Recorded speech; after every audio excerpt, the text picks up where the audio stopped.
Alopeti Epege Janet Ichegu ne nera otolakio nyesabala ipioto si kokola kanyesi akoko enene duch nyamata kede ibarin. Kokenga depar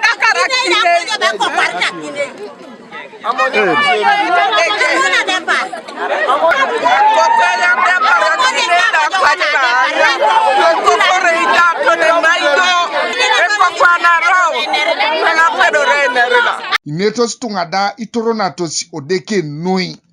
Wanyu si chani kedo deke no re nere pipila de pa tawono kosi. Amojongo nere ni mami to ni dari. Ngoda nena tamite kela mojongo ne boyete. Doje kokle no rabu nera koka mojongo ne nere to kongon. Akine adakara kine. Koje go ba kokore adakara. Ni bora adakara bi ani be Epege. Rele twen line tanga man.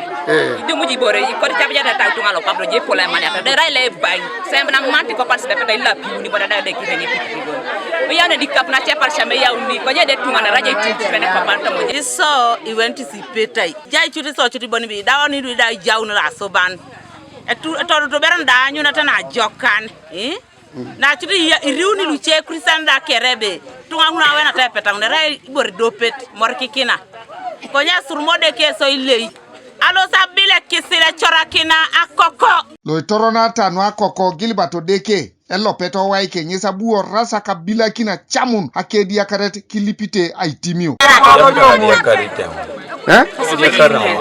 Nya ko diakar. Lo ba ngai Epege.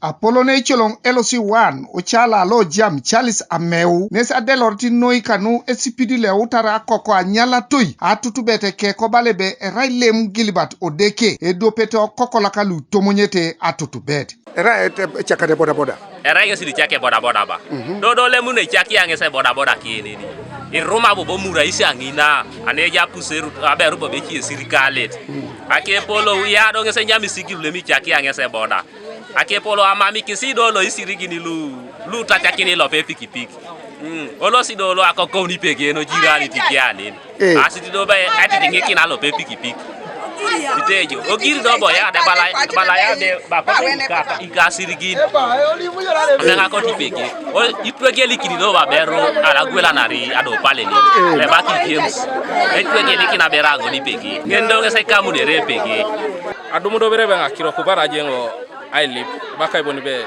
ekokota sapata le bako deke do bo deke ngone reta taitika do ekiro ringoni lemu eruo duche kokko sapata eni noi konye araido tilo la kerere na Aicutario nges konye ya mutudo kwa yamo so isoda kope ngare noko mami ko tai ngare nikiti tungalo ekoko ete omonye tetu ngichan ekoko bobo etiona do munibore konye nuisinyi ko ekiti situnga limono esitunga boni be are Akokok kile nikon ojeno ja beru boni be irai kwa ja puse rutu ido jolo ikokoi odautai wadike awili choti Kanu TV East Tolbert Edait ochala lo jam otelo mito otem kapiri Kongora District.